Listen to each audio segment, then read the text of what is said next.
आइए शुरू करते हैं। रीनू और मीरा बहुत ही अच्छे दोस्त थीं और दोनों हमेशा कुछ न कुछ किया करती थीं। अभी दोनों अपने कॉलेज में पढ़ाई कर रही थीं। एक दिन की बात है, दोनों कॉलेज से आ रहे थे, तभी उनको एक बहुत ही बूढ़े आदमी दिखाई दिए। दोनों ने सोचा चलो उनके पास जाकर कुछ पूछते हैं। फिर क्या था, वो दोनों ने बूढ़े आदमी के पास जाकर बैठ गए और बोले, बाबा आप कैसे हो? उस बूढ़े आदमी ने बोला, बेटा मैं तो सही हूँ, आप लोग कैसे हो? दोनों ने एक साथ बोला, हम भी तो सही हैं।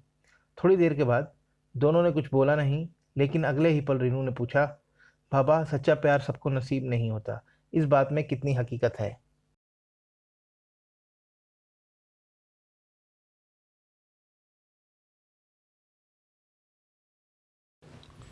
रीनू की बात सुनकर वह बूढ़ा आदमी मुस्कुराया और बोला, आपको कभी प्यार हुआ है? रीनू ने बोला, नहीं अभी तक तो नहीं हुआ। फिर उस बूढ़े आदमी ने बोला, यहाँ पास में एक बहुत बड़ा फूलों का बागीचा है, आप दोनों लोग जाओ और जो फूल सबसे सुंदर लगे आप उसको तोड़कर लेकर आओ। फिर क्या था, दोनों दोस्तों ने बाबा की बात मानकर फूलों के बगीचे में जाने का मन बनाया। कुछ टाइम और बीता। जब दोनों फूलों के बागीचे में पहुंच गईं, तो बहुत सारे फूल थे। दोनों ने करीब 1 घंटे तक फूलों के बागीचे में सबसे सुंदर फूल ढूंढा, लेकिन कुछ भी समझ में नहीं आया। लेकिन कुछ देर बाद रीनू और मीरा को एक फूल बहुत पसंद आया, लेकिन दोनों ने सोचा कुछ टाइम बाद इसको देखेंगे।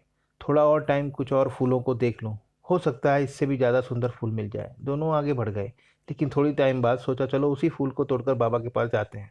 लेकिन जब दोनों वापस आए तो देखा वह फूल कोई और तोड़ ले गया है। दोनों दोस्त बहुत निराश होकर उस बूढ़े आदमी के पास गई और बोला, हमको बहुत लंबे टाइम के बाद एक फूल पसंद आया, लेकिन उसको कोई और तोड़ ले गया।